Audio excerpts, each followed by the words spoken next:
The Poem of the Man God. The Third Year of the Public Life.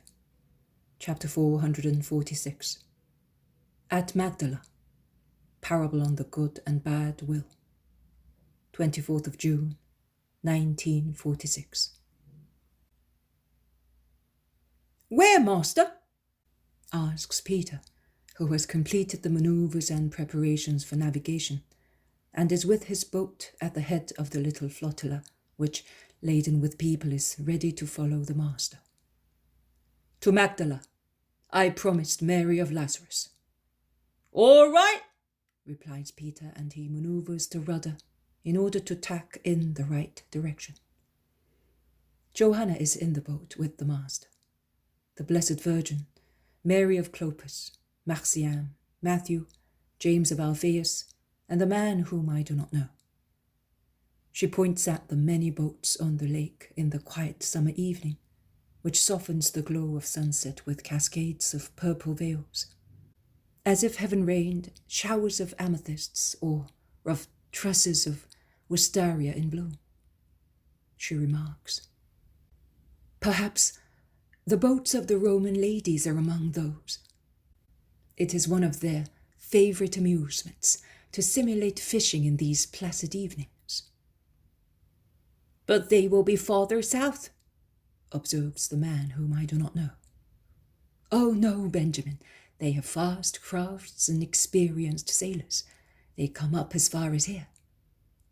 "For all they have to do," grumbles Peter, and he continues through his beard, as he is an intolerant fisherman who considers navigation and fishing a profession, not a pastime, almost a religion completely regulated by severe, useful laws, and its improper usage seems a profanation to him. "With their incense, their flowers and perfumes and other demoniacal things, they contaminate the water. With their music, loud cries and language, they disturb the fish. With their smoky lamp, they frighten them. And with their cursed nets, cast inconsiderably, they spoil the bottom and damage reproduction. It should be forbidden. The Sea of Galilee belongs to Galileans, who are also fishermen, not to prostitutes and their partners. If I were the master, I would fix you, you filthy heathen boats, you floating sinks of vice, alcoves sailing to bring here, on these waters of God, of our God, to his children Oh, look, they're coming straight here. Can one stand that? Can one allow? Jesus interrupts the accusatory oration, by which Peter gives vent to his spirit of Israelite and fisherman, flushing, suffocating with rage, panting as if he were struggling against infernal forces, and he says with a peaceful smile, "It is a good job that you are not the master. Fortunately, you are not. For them and for yourself. Because you would prevent them from following a good impulse, thus an impulse impressed on their spirits. Pagan, I agree, but naturally good. Impressed on their spirits by the eternal mercy, which guides these creatures, who are not guilty of being born Romans and not Jews. And God looks at them with merciful eyes, because he sees that they tend to what is good. And you would harm yourself, because you would commit an act against charity and one against humility." "Humility? I don't understand. Being the master of the lake, it would be lawful for me to dispose of it as I like." "No, Simon of Jonah, no. You are wrong. Also the things which belong to us because God grants them to us. So, even if we possess them for a limited period of time, we must always consider that he who possesses everything, without any limitation of time or measure, is one only. One only is the master. Men, oh, they are only administrators of crumbs of the great creation. But he is the master, my Father and yours, and of all living beings. Further, he is God, thus most perfect in all his thoughts and actions. Now, if God looks benignly at the movement of these heathen hearts towards the truth, and does not only look, but encourages such movement, communicating to it a stronger and stronger motion towards good, do you not think that you, a man, by wanting to stop it, actually want to prevent God from doing something? And when do you stop anything? When you do not consider it good. So this is what you would be thinking of your God, that he is doing a deed which is not good. Now, if it is not right to judge our brothers, because every man has his faults and his faculty of knowing and judging is so limited that 7 times out of 10 his judgment is wrong, it is absolutely wicked to judge God in his action. Simon, Simon, Lucifer wanted to judge God in one of his thoughts, and he considered it wrong, and wanted to take the place of God, thinking that he was more just than God. You know, Simon, what Lucifer achieved, and you know that all the pains we suffer have come because of that pride. You are right, Master. I am a poor wretch. Forgive me, Master. And Peter, who is always impulsive, leaves the tiller of the rudder to throw himself at Jesus' feet, while the boat, suddenly left to itself and just on the crest of a wave, yaws and heels in a fearful manner amidst the screams of Mary of Clopas and Johanna, and the shouts of those in the light twin boat, when they see Peter's heavy boat coming straight for them. Fortunately, Matthew is quick in taking the rudder, and the boat resumes its course after, pitching dreadfully, also because the others, to keep away from it, have used their oars with vigorous strokes, thus agitating the water. Hey, Simon! Once you were insolent to the Romans, whom you treated as landlubbers, because they were coming straight for us. But now you are cutting a bad figure, and what is more, in their presence.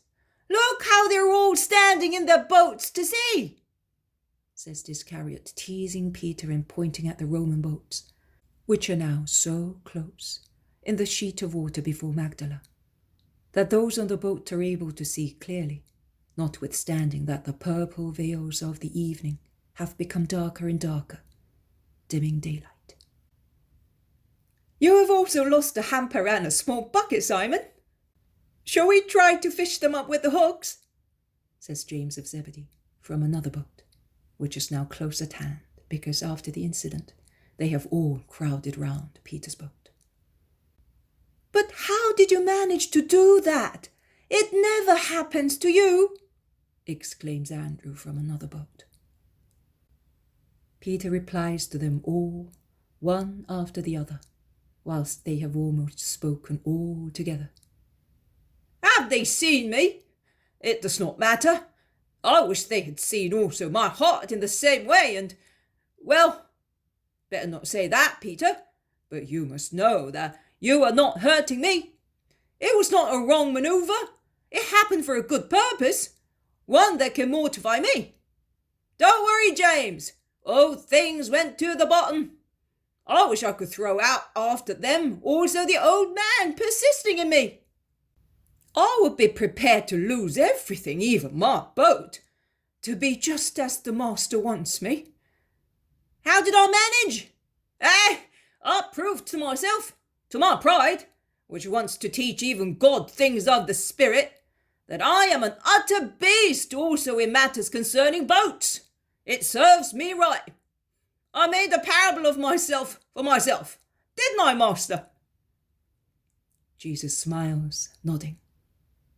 Sitting astern, in his habitual place, white against the darkening air, tranquil, his hair blowing gently in the evening breeze, He stands out in the twilight like an angel of peaceful brightness. The Roman boats have reached them. They have very good boats and perfect sails, not to mention the sailors. They go as fast as halcyons.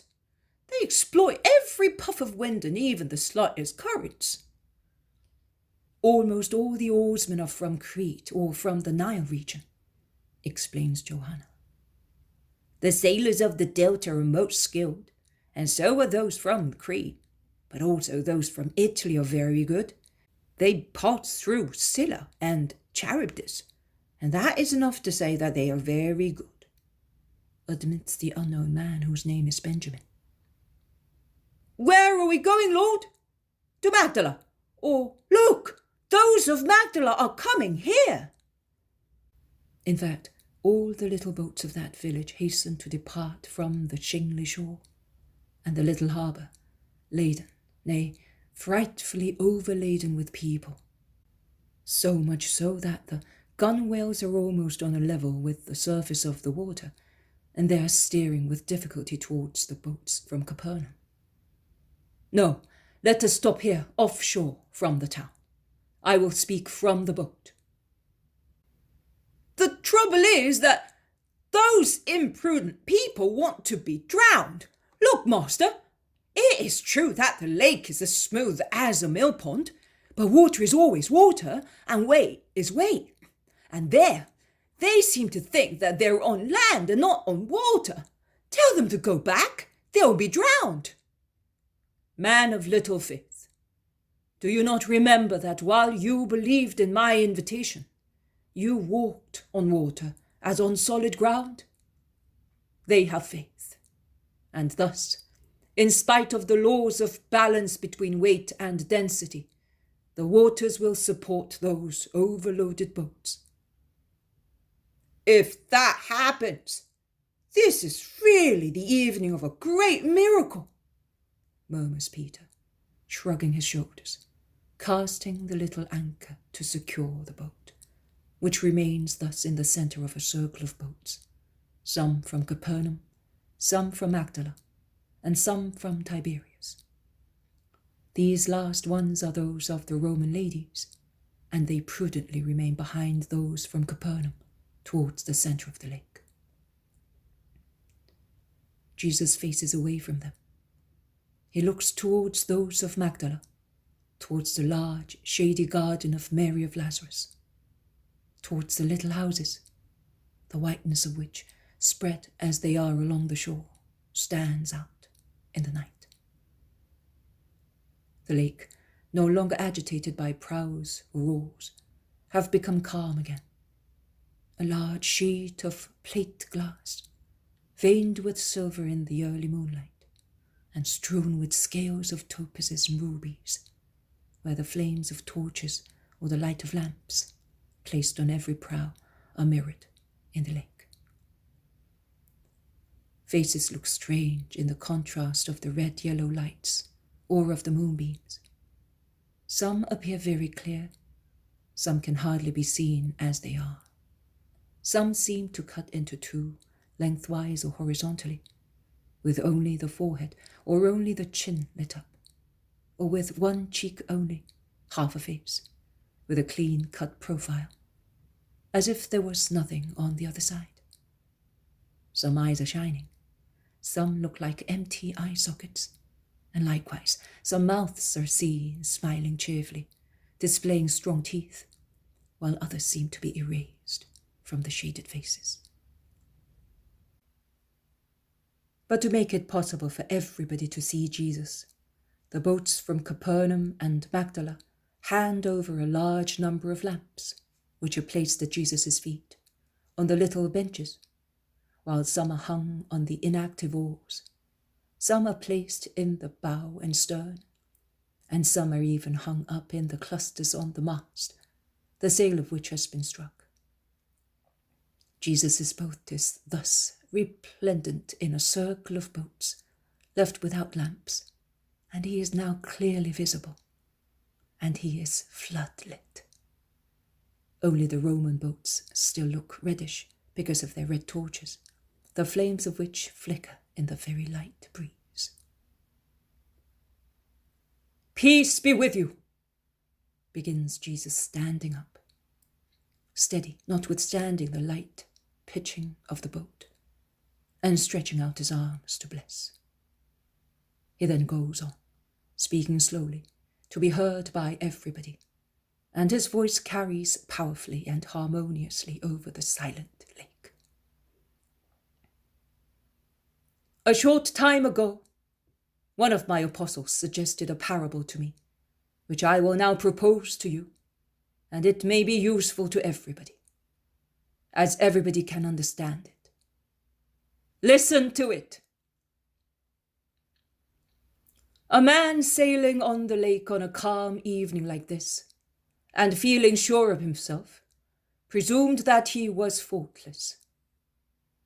He was most skilled in maneuvering, and consequently he considered himself superior to all the other people he met on the lake, many of whom were on it to amuse themselves, and thus they lacked the experience which comes from habitual work, done to earn one's living. Further, he was a good Israelite, and so he thought that he possessed all virtues. Finally, he was really a good man. Now, one evening, when he was sailing confidently, he took the liberty of passing judgment on his neighbor. A neighbor, according to him, so remote as not to be considered as neighbor. No tie of nationality, or of trade or faith joined him to that neighbor, and thus, without any restraint of national, religious, or professional solidarity, he derided him frankly, nay, severely, and he complained at not being the master of the place, because if he were, he would drive his neighbor from it, and in his intolerant faith, he almost reproached the Most High for allowing those other people, who were different from him, to do what he did and to live where he lived. In his boat was a friend, a good friend, who loved him with justice and therefore wanted him to be wise, and when necessary corrected his wrong ideas. So that evening, his friend said to the boatman, "Why such thoughts? Is not the Father of men one only? Is he not the Lord of the universe? Does perhaps his sun not shine on all men to warm them? And do his clouds perhaps not rain on the fields of Gentiles, as they do on those of Hebrews? And if he does that for the material needs of man, will he not provide likewise for their spiritual necessities? And would you suggest to God what he must do? Who is like God?" The man was good. In his intolerance, there was much ignorance, many wrong ideas, but his will was not evil. He had no intention of offending God. On the contrary, it was his intention to defend his interests. Upon hearing those words, he threw himself at the feet of his wise friend and asked him to forgive him for speaking foolishly. He asked him so impetuously that he almost caused a disaster, sinking the boat and drowning those in it, because in his anxiety to ask for forgiveness, he neglected rudder, sails, and currents. Thus, after his first mistake of evil judgment, he made another error of wrong maneuver, and proved himself that he was not only a poor judge, but also a clumsy sailor. That is the parable. Now listen. According to you, was that man forgiven by God or not? Remember, he had sinned against God and his neighbor by judging the actions of both, and he almost became the homicide of his companions. Meditate and reply. And Jesus folds his arms and looks around at all the boats, as far as the most remote ones, at the Roman boats, which display a line of attentive faces of patricians and oarsmen looking over the gunwales. The people speak in low voices and confer with one another, a hardly audible murmur of voices which mingles with the barely sensible lapping of the water against the hulls. The judgment is a difficult one. The majority, however, are of the opinion that the man was not forgiven because he had sinned. No, he was not forgiven, at least as far as the first sin was concerned.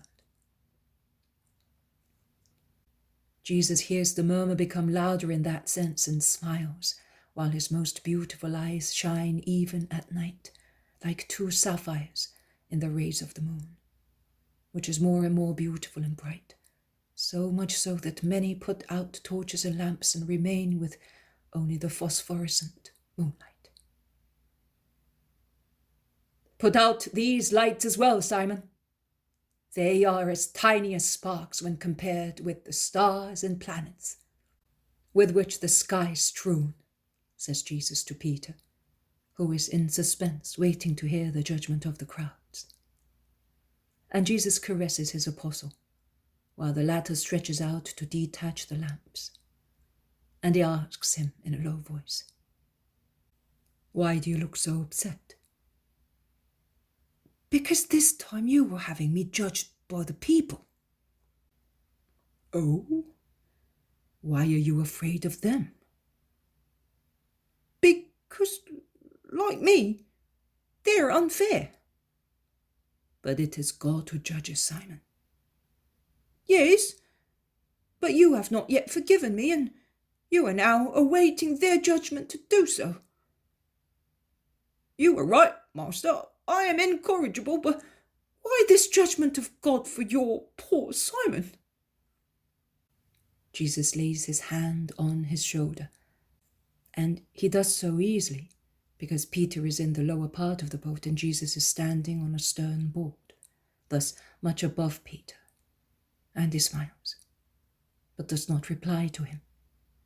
He instead asks the people, "Well, speak up, boat by boat." Alas, poor Peter. If God had judged him according to the opinion of the people who are present, he would have condemned him. With the exception of 3 boats, all the others, including the apostolic ones, condemn him. The Romans do not give their opinions, and they are not asked to do so, but it is obvious that they also judge that the man is to be condemned, because they wave from one boat to the other. There are 3 of them, with thumbs down. Peter's frightened, rolling eyes look up at Jesus' face, and they meet an even kinder glance coming from his sapphire eyes, just like peas, and he sees a face bright with love bent over him, while he feels being drawn against Jesus' side, so that his grey-haired head is against Jesus' chest, while the arm of the Master clasps him, embracing his shoulder. That is how man judges. But God does not judge so, my children. You say he was not forgiven. I say the Lord did not even see in him anything to be forgiven, because forgiveness presupposes fault. But in this case, there was no fault. No! Do not grumble, shaking your heads. I repeat, there was no fault here. When is it that a fault occurs? When there is the will to commit a sin, the knowledge of sinning and the persistence to want to sin, also after knowing that a certain action is sinful. It all depends on the will by which one performs an action, whether it is virtuous or sinful.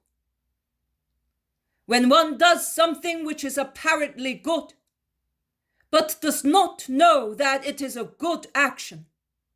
Nay, one believes that it is a bad action. One commits a sin as if one had performed a bad action, and vice versa. Take, for an instance, a man who has an enemy who knows that he is ill. He knows that by the doctor's order, his enemy must not drink any cold water, nay, any liquid whatsoever. He goes to visit him, feigning friendliness. He hears him moan, "I am thirsty, I am thirsty." And simulating pity, he hastens to give him some icy water from a well, saying, "Drink, my friend. I love you, and I cannot bear to see you suffer so much from thirst. Look, I brought you this water on purpose. It is so cool.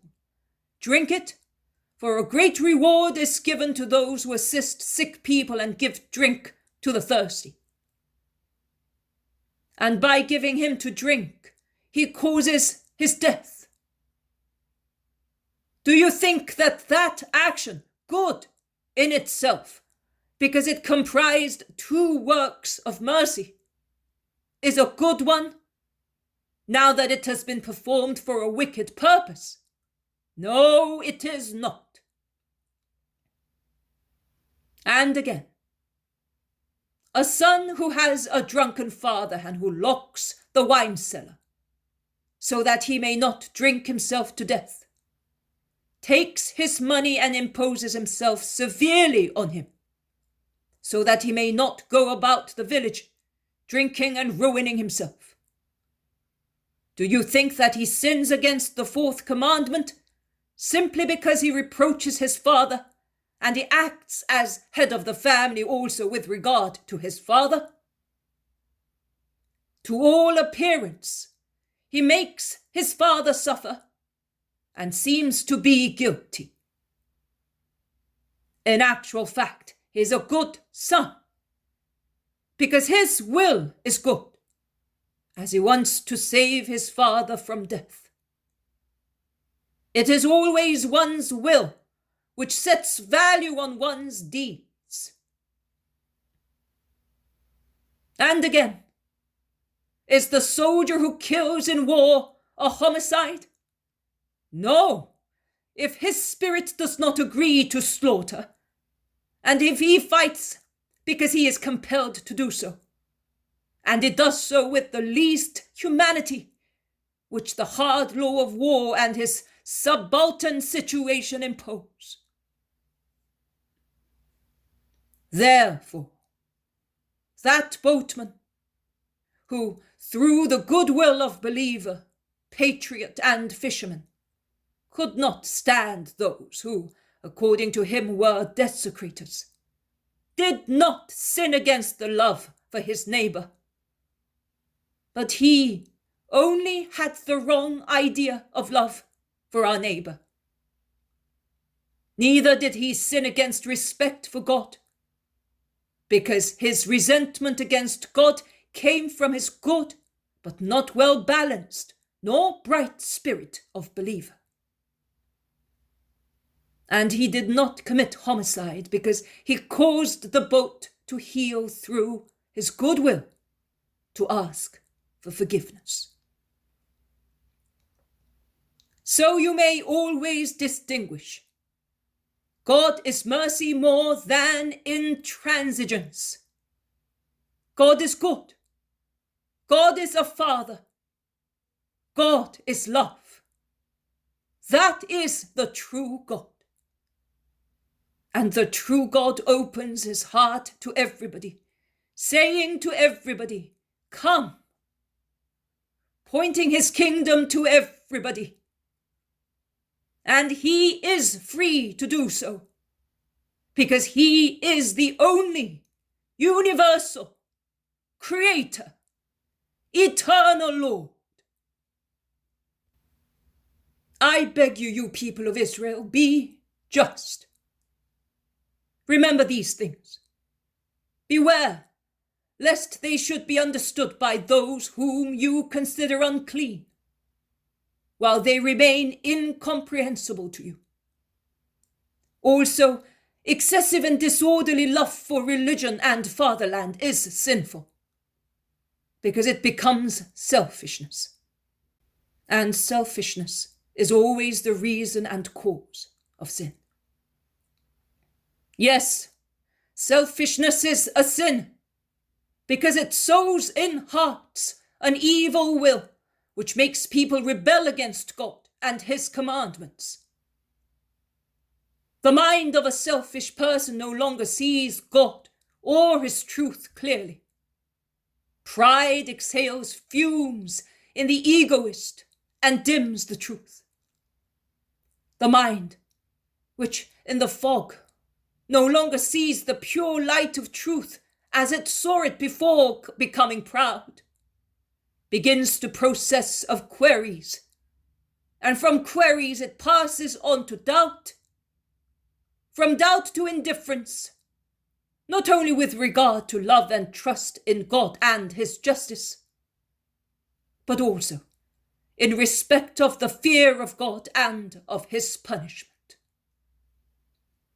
And thus the easiness to sin, and from such easiness the solitude of the soul which departs from God, and as it no longer has the will of God as guidance, it lapses into the law of its own will of sinner. Oh, the will of a sinner is a nasty chain, one end of which is in the hands of Satan, and the other end is fastened together with a cannonball to the feet of man to hold him there, a slave, in filth, bent, in darkness. Is it then possible for man not to commit mortal sins? Is it possible for him not to commit them, if he is urged only by his evil will? Only then God does not forgive. But when man is animated by goodwill and performs also spontaneous acts of virtue, he certainly ends up by possessing the truth. Because goodwill leads to God, and God, the most holy Father, bends lovingly, pitifully, leniently to assist, to bless, to forgive his children who have good will. So the man of that boat was fondly loved, because, as he did not wish to sin, he had committed no sin. Go in peace now to your homes. The stars have filled the whole sky, and the moon is clothing the world with purity. Go and be as obedient as the stars, and become as pure as the moon. Because God loves those who are obedient and pure in spirit, and he blesses those who in all their actions apply their goodwill to love God and their brothers, and to work for his glory and their benefit. Peace be with you. And Jesus stretches out his arms again, blessing, while the circle of the boats move away, breaks up, and each boat resumes its course. Peter is so happy that he does not think about moving. Matthew shakes him. Are you not moving, Simon? I am not very experienced. That's true. Oh, my master, so you had not condemned me, and I was so afraid. Be not afraid, Simon of Jonah. I took you to save you, not to lose you. I took you because of your goodwill. Cheer up. Take the rudder and look at the North Star, and go with confidence, Simon of Jonah. Never hesitate in all your navigations. God, your Jesus, will always be standing beside you in the prow of your spiritual boat. And he will always understand you, Simon of Jonah. Do you understand? Always.